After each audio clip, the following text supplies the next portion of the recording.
O'zingiz guvoh bo'lib turibsiz. Hayot kundan kunga o'zgarib boryapti.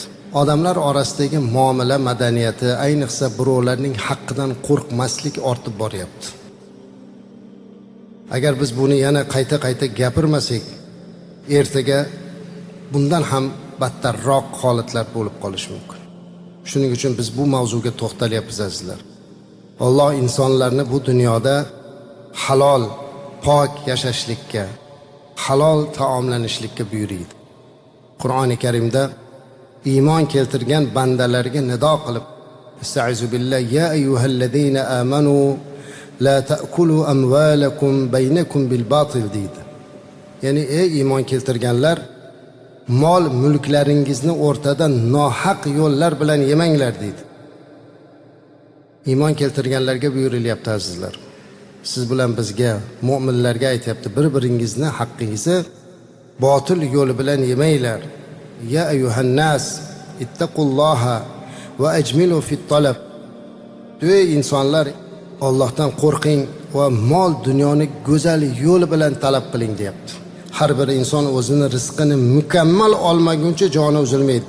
Fa inna nafsan lan tamuta hatta tastawfiya rizqaha. Ya'ni har bir nafs o'ziga belgilangan rizqini olmaguncha bu dunyodan o'tmaydi. Shuning uchun belgilangan rizqni talab qilishlikda Allohdan qo'rqinglar.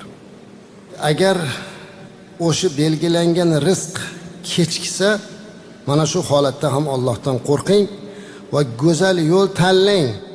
Halolini oling, haromini tark qiling deyapti. Ey odamlar, sizlarga Alloh bergan rizqingizni olmasdan bu dunyodan ketmaysiz deyapti. Faqat buni halol yo'l bilan talab qiling. Kimdir boy, kimdir kambag'al, bu Allohning rizqi. Bu hammasi imtihon. Faqatgina biz shunday e'tiqodda turishimiz kerakki, men sababini qilaman, harakatini qilaman, lekin rizqimni Alloh beradi. Allohga tavakkul qiladi. Dengizlarda bir kunda tonnalab ovqat yeydigan kitlar, katta nahanglar borki, rizqini Alloh beryapti. Hech qaysi to'plab bir joyga zaxira qilib qo'ymayapti o'shalar ham. Har kuni Allohga tavakkul qiladi. Payg'ambarimiz alayhisalom aytadilarki, agar inson deydi xuddi qushlar kabi Allohga tavakkul qilishni bilganida edi, qushlar har kuni ertalab uchib ketib, kechqurun qorni to'yib keladi rizqini olib. Odamlarda ham Alloh taolo shunday qilardi dedi. Tavakkul qilishni bilish kerak.